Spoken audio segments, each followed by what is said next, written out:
밤새도록 고기잡이에 나섰던 베드로 빈손으로 돌아올 뻔 했었다가 만선의 기적을 경험한 그런 이야기입니다. 1절에 보시면 예수님께서 게네사렛 호숫가에서 말씀을 전하고 계십니다. 게네사렛 호숫가는 우리에게 좀 더 익숙한 지명대로라면 갈릴리 호수의 또 다른 별칭이 될 것입니다. 예수님께서는 회당에서, 사람들이 많이 있는 성전에서 사람들을 기다리신 것이 아니라 비린내 나는 선창가에서, 그 호숫가에서 그 어부들이 있고 고기가 여기저기 널려 있는 그런 세상의 한 복판에서 하나님의 말씀을 전하고 계십니다. 교회 안에서만 우리가 믿음의 사람, 그리스도의 사람, 하나님을 이야기하는 사람이 아니라 우리 역시 예수님처럼 세상에 나가서 세상에서 빛을 드러낼 수 있는 우리의 삶이 그리해야 될 것을 오늘 말씀을 통해서 다시 한번 생각해 보게 됩니다. 예수님 곁에 많은 사람들이 몰려들었습니다. 2절에 보시면 예수님의 눈에 띄었던 것이 두 배에서 사람들이 내려서 그물을 씻고 있는 것을 보게 되죠. 그 중에 한 배를 선택했는데 3절에 보니까 그것이 바로 시몬, 우리에게 좀 더 익숙한 명칭대로라면 베드로의 배에 예수님께서 올라타셨습니다. 그리고 요청하시기를 무태서 육지에서 조금 뛰어 이 배를 간격을 유지할 것을 말씀하고 계십니다. 갈릴리 호수는 남북이 길이가 20km, 동서가 한 15km 되는 굉장히 큰 호수입니다. 주변에 산으로 둘러싸여 있어서 산 밑에 호수가 있는, 너무나 커서 광야와 사막이 있는 그런 중동지대의 사람들은 그 큰 호수를 보면서 갈릴리 바다라고 부를 만큼 산으로 둘러싸여 있기 때문에 한 번씩 산에서 불어오는 바람이 일면 돌풍이 일어나는 곳이 바로 갈릴리 호수였습니다. 네, 그 갈릴리 호숫가에 고기 잡던, 그리고 고기를 이제 잡았던 그 일을 모두 마치고 이제 그 배에서 그물을 씻고 있던 베드로의 배에 타시고 요청하시기를 육지에서 조금 거리를 떼어 이 배를 예수님께서 강단 삼아서 말씀을 전하고 계신 것입니다. 예수님 주변에 너무 사람이 많이 몰려들으니까 예수님은 꼭 원형 경기장에 서 계신 것처럼 사람들은 산에, 언덕에 쭉 이렇게 관중석처럼 사람들은 거기에 앉아 있고 예수님은 못해서 조금 떨어진 배에서 말씀을 전하고 있는 겁니다. 오늘 베드로가 순수히 예수님이 타서 못해서 조금 거리를 두라고 할 때 순순히 응했던 이유가 있습니다. 여러분 누가복음을 조금 더 읽어보신 분들은 누가복음 4장 38절 39절에 보시면 예수님께서 베드로의 장모를 고쳐주신 것을 기억할 겁니다. 조금 전에 예수님께서 우리 장모님을 고쳐주셨는데 여러분 당연히 신세를 갚아야 되겠죠. 예수님께서 배를 육지에서 떼라고 하실 때 군말 없이 신세를 갚는 마음으로 예수님을 그 배에 모셔드렸습니다. 예수님께서 이제는 좀 더 효과적으로 하나님 말씀을 전하고 있으십니다. 사람들의 귀에 잘 들렸을 것이고 예수님은 더 많은 사람들에게 꼭 공명이 되듯이 울림 있는 목소리로 하나님 말씀을 전했을 것입니다. 그때 여러분 베드로는 뭐였을까요? 베드로는 노를 저었을 겁니다. 배라고 하는 것이 가만히 놔두면 바람에 따라 흔들리든지 물결 따라 흔들리든지 배는 자꾸 돌게 되어 있고 엉뚱한 방향으로 배는 흘러가게 되어 있습니다. 베드로는 정말 조용하게 배가 항상 예수님이 사람들을 전면으로 바라볼 수 있도록 보이지 않게 오른쪽 노와 왼쪽 노를 저으면서 배가 돌아가지 않도록 그렇게 수고했을 것입니다. 여러분 사실 이런 수고는 베드로에게 결코 어려운 일이 아닙니다. 평생 뱃사람으로 살았기 때문에 노젓는 것에 대해서는 일가견이 있는 사람입니다. 그는 자기의 장모를 고쳐주신 그 예수님의 요청을 받아들여서 노를 저어 예수님의 말씀을 잘 전하실 수 있도록 오늘 헌신하고 있습니다. 할 일도 없죠. 그냥 예수님 말씀 들으면서 계속해서 노를 저었습니다. 이제 4절에 보시면 말씀을 다 마치셨다고 이야기합니다. 말씀을 마치면 어떻게 되죠? 예수님께서 이렇게 이야기해야 되죠. 야, 난 다 했으니까 이제 육지에 배를 대라. 그러면 예수님은 이제 자기 갈 길을 가실 줄로 알았습니다. 그런데 이걸 웬걸 예수님께서 말씀을 다 마치시고 육지에 배를 대고 다시 다른 길을 걸어가시는 것이 아니라 여러분 잘 아시는 유명한 구절이죠. 5절에 보시면 깊은 데로 가서 그물을 내려 고기를 잡으라, 이렇게 베드로에게 요청하고 있습니다. 너무 유명한 말씀이니까 여러분 선 지식과 선 이해가 있겠죠.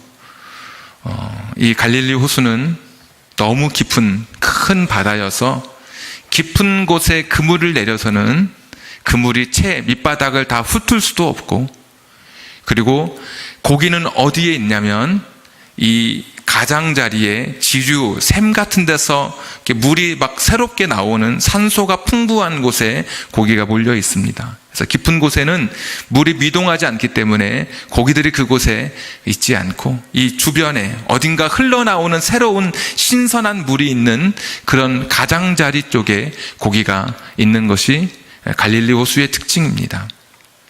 어부였던 베드로가 모를 리가 없습니다. 그뿐만 아니라 이 갈릴리 호수에는 이 고기들은 낮에는 그물이 내려오는 것을 보이고, 또 낮에는 고기들이 바위 밑에 숨어 있지 밤에나 되어야 먹이를 찾기 위해서 밖으로 나오게 됩니다. 그런데 자기의 상식, 내가 알고 있었던 지식과 전혀 다른 이야기를 예수님이 지금 하고 계십니다. 예수님은 고향은 나사렛이라고 하는, 요즘 말로 하면 고원지대 산골 소년으로 예수님이 자라나셨습니다. 거기에 비하면 베드로는 가버나움 출신으로서 머리부터 발끝까지 이 비린내가 떠나가지 않는 뱃사람으로 살아왔던 사람입니다. 그런데도 자기의 지식과 경험을 뛰어넘는, 전혀 이해할 수 없는 그런 예수님의 명령이 주어지게 되죠. 가뜩이나 밤새도록 고기 잡아서 한 마리 잡지 못하고 피곤한 채 그물을 다 씻었던 베드로입니다. 베드로가 사실 굉장히 그 말씀을 받아들이기 어려웠습니다.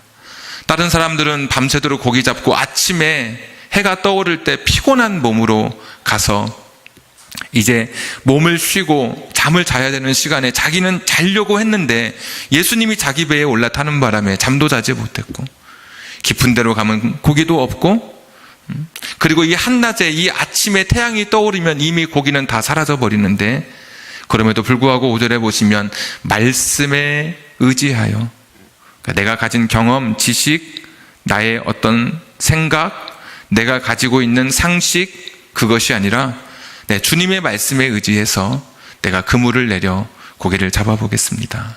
여러분, 오늘 여기에 기적이 일어났습니다. 우리 인생을 살다가 내가 가지고 있는 상식과 내가 가지고 있는 열심으로 살아가면 여러분 딱 거기까지입니다. 내가 노력한 만큼 얻게 되어 있습니다. 일찍 일어나면 그만큼, 일찍 일어난 새가 벌레를 그만큼 잡아먹을 수 있듯이, 내가 아침부터 저녁까지 열심히 일하고 야근하고 또 다른 사람보다 더 몇 배로 어떤 장사할 때 더 심혈을 기울이면 그만큼 성과를 얻게 되어 있습니다. 내가 땀을 흘린 만큼 얻게 되어 있습니다. 이것이 상식이고 경험이고 지식입니다. 그러나 하나님의 세계에서는 내 상식을 뛰어넘고 내 지식과 내 경험을 뛰어넘는 하나님의 말씀을 붙들 때, 내가 전혀 받아들일 수 없었지만 하나님의 말씀, 이 세상에 별대 변함없는 그 하나님의 말씀에 내 인생을 걸 때 여러분 거기에 기적이 시작되는 것이죠. 바닷속 저 깊은 물속에 고기의 흐름대를 아시던 그 주님, 그분의 음성에 순종할 때 오늘 베드로가 기적을 경험하게 됩니다. 나는 이제까지 내 상식과 내 지식과 내 경험과 내가 교육받은, 내가 가졌던 내 삶의 어떤 가치관, 내가 가지고 있는 어떤 내가 그 추구하고 있는 삶의 방향을 따라 여러분이 여기까지 걸어오셨다면 이제는 주님의 말씀에, 하나님의 말씀에 여러분의 귀를 기울이시고 순종해 보십시오. 기적이 시작될 것입니다. 오늘 보시면 이 베드로의 배는 빈 배였습니다. 만약에 베드로의 배가 가득 채워져 있는, 이미 고기를 많이 잡은 상태였다면 예수님 말씀을 따라서 깊은 데로 가지 않았을 것입니다. 그는 어쩌면 실패한 인생, 허전한 인생, 내가 가지고 있는 것이 다 이제는 내 소나기를 다 떠나가 버린 그런 외롭고도 쓸쓸한 인생의 길에 서 있던 그런 사람이었습니다. 그런데 이런 빈배였기 때문에 예수님의 축복의 그 기적을 담을 수 있는 그런 배경이 되기도 하죠. 여러분, 인생을 살다가 실패했다고 너무 낙심하지 마십시오. 실패하는 그 순간에 주님의 음성이 들리기 시작하고 내 사람의 끝이 바로 하나님의 시작이 됩니다. 나는 다 포기하고 나는 절망했을 때 그때 내게 들려오시는 하나님의 음성이 더 또렷하게 들리기 시작하고, 여러분 기도 많이 해보시죠. 여러분 언제 기도가 더 간절하고 더 진실하던가요? 내 삶이 평탄하고 모든 것이 채워졌을 때, 만선일 때 여러분 기도가 간절하던가요? 아니면 빈배처럼 밤새도록 수고했지만 얻은 것이 없었던 그 썰렁한 내 인생의 외로운 고독의 시간에 여러분의 기도가 더 간절하던가요? 혹시 오늘 여기 오신 분들 중에 내 인생이 빈배처럼 채워지지 않은 인생이라 할지라도 절망하지 마십시오. 주님이 일하기 시작하는 바로 그 시간입니다. 내가 살아왔던 내 지식과 경험, 상식에 여러분의 인생을 맡기지 말고 하나님 앞에 여러분의 인생을 맡기십시오. 주님의 말씀에 의지하여 그물을 내려 고기를 잡아보십시오. 오늘 결과가 너무나 고기가 많이 잡혀서 그물이 찢어질 만큼, 2배에 가득 채울 만큼 이제 고기를 잡았습니다. 그러면 이제 할 일이 무엇인가요? 이제 육지에 가서 그물을 대고, 그 배를 대고 그물을 열어서 고기를 파는 것, 이것이 당연한 결론이 될 것입니다. 근데 11절 한번 보십시오. 11절. 그들이 배들을 육지에 대고 모든 것을 버려두고 예수를 따르니라. 여러분, 결론이 좀 이상하지 않습니까? 밤새도록 내가 잡으려고 했었던 고기, 그 고기를 원 없이 잡았습니다. 오늘 정말 평생에 한번 있을까 말까한, 배 하나 채우기도 힘든데 2배에 가득 잠길 만큼 그렇게 고기를 잡았습니다. 그러면 그걸 가지고 나와서 팔아야죠. 근데 그걸 다 버려둔 오늘 베드로의 모습을 보십시오. 고기 잡은 게 뭐 기분이 나쁘거나 안 좋은 고기여서 이 고기를 버려둔 게 아닙니다. 7절에 보시면 이런 표현이 있습니다. 고기를 많이 잡았을 때, 제가 7절 한번 읽어보겠습니다. 이에 다른 배에 있는 동무들에게 손짓하여 와서 도와달라 하니 그들이 와서 2배의 채움에 잠기게 되었더라. 여러분, 고기를 많이 잡았을 때 여기 보면 표현이 참 멋있습니다. 손짓하여 와서 도와달라고 했습니다. 여러분, 왜 소리를 내지 않았을까요? 케네스 베일리라고 하는 학자의 이야기를 보면 이 물에서의 소리는 땅에서의 소리보다 7배 멀리 간다고 이야기합니다. 고기를 그렇게 많이 잡았을 때, 와, 진짜 이렇게 고기가 많이 잡히다니, 야, 빨리 와서 도와줘, 그물 찢어지고 있어, 이렇게 소리 질러야 되는데 소리 지르지 않고 손짓만 했습니다. 왜? 베드로는 아마 그 순간 이렇게 생각했을 것입니다. 이곳에 새로운 어떤 샘이 터져서 여기가 어떤 새로운 어장이 형성됐나 보다. 낚시하는 분들은 아시겠지만 여기가 무슨 새로운 포인트인가 보다. 굉장히 중요한 곳이구나. 그리고 이 중요한 정보를 다른 사람에게 알려주지 않았습니다. 알려줄 수 없었습니다. 왜? 내일도 와서 이곳에서 고기를 잡아야 되기 때문에, 내일도 와서 이곳에서 내가 고기를 얻어야 되기 때문에 다른 사람에게 말하지 않고 손짓해서, 손짓할 때 상대방이 그랬겠죠. 왜? 그냥 오라고. 무슨 일인데 말없이 손짓만 했습니다. 그가 그렇게 잡고 싶었던 고기, 내일도 잡고 싶고 모레도 잡고 싶고, 그래서 그는 소리를 내지 않고 손짓해서 사람을 불러들인 것입니다. 그런데 그런 고기를 여러분 다 버렸다니까요.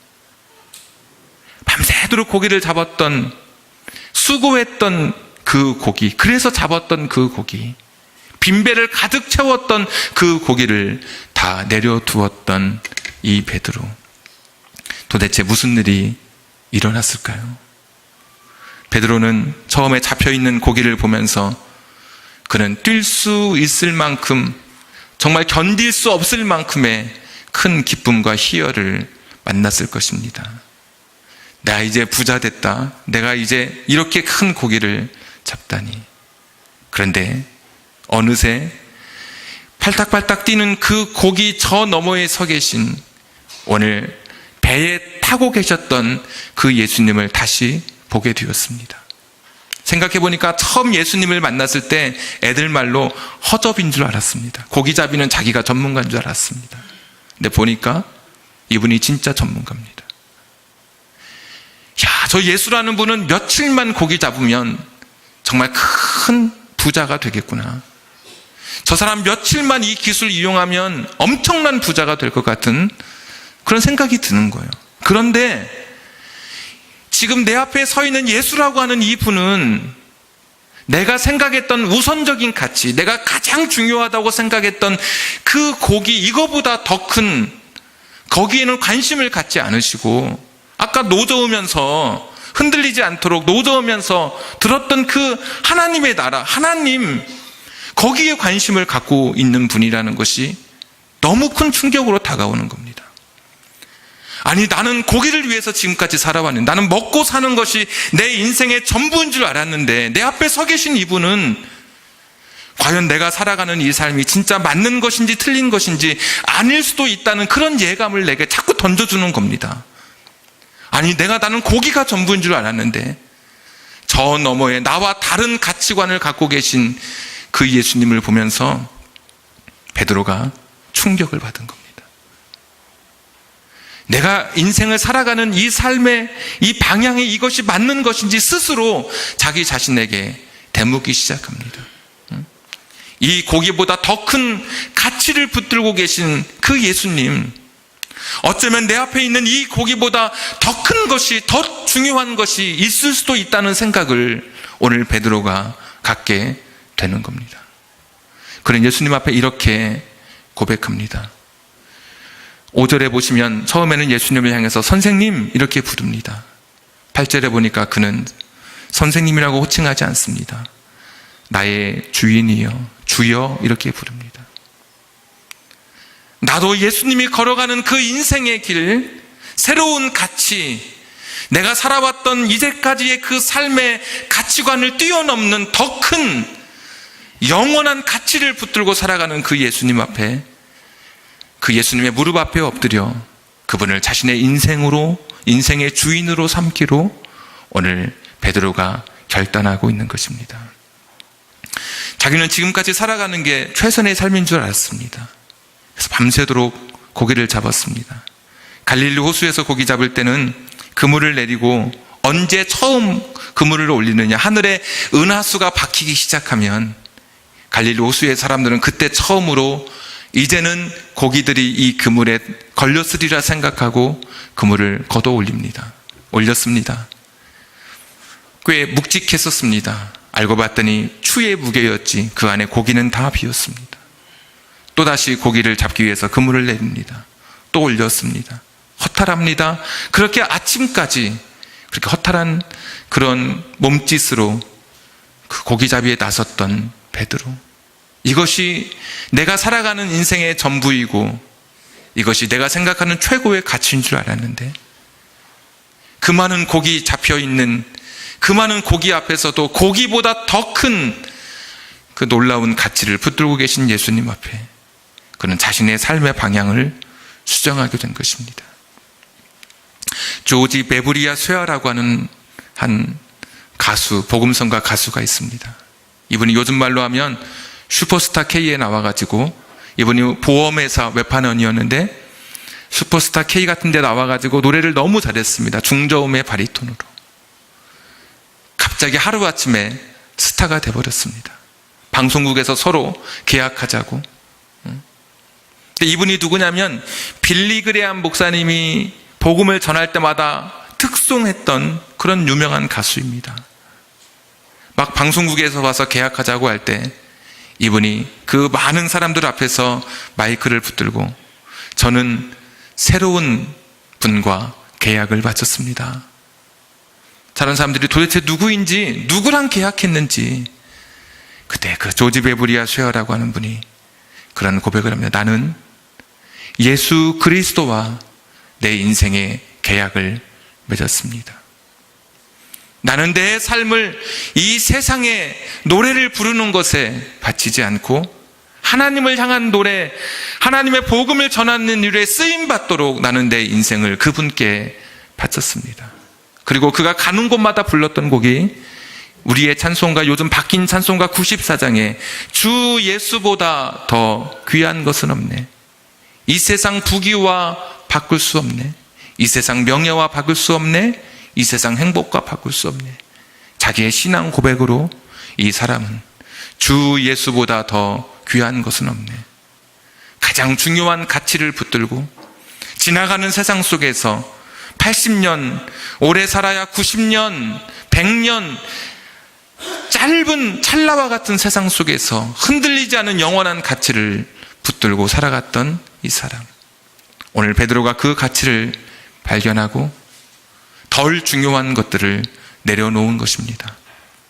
그물도 버려두고, 배도 버려두고, 잡았던 고기도 다 버려두고 예수님을 따라갑니다. 오늘 여러분의 인생의 가장 중요한 가치가, 여러분이 이 세상을 떠나면서도 후회하지 않을 수 있는 여러분 인생의 목표와 그 삶을 여러분 갖고 계십니까? 마음껏 흔들 수 있는 깃발이 여러분의 손에 쥐어져 있습니까? 밤새 먹노와 불러도 계속해서 끊어지지 않는 그 노래를 여러분 갖고 계십니까? 평생을 걸어도 후회하지 않을 그 신념을 여러분 붙들고 있습니까? 내 목숨에 칼이 들어와도 내가 결코 포기하지 않을 내 삶을 인도해 주실 그 인도자를 여러분 발견하셨습니까? 우리의 최고의 가치, 우리 인생을 값지게 하고 내 인생 속에 후회 없도록 내 삶을 마치게 하실 그 예수님을 여러분 오늘도 고백하고 계십니까?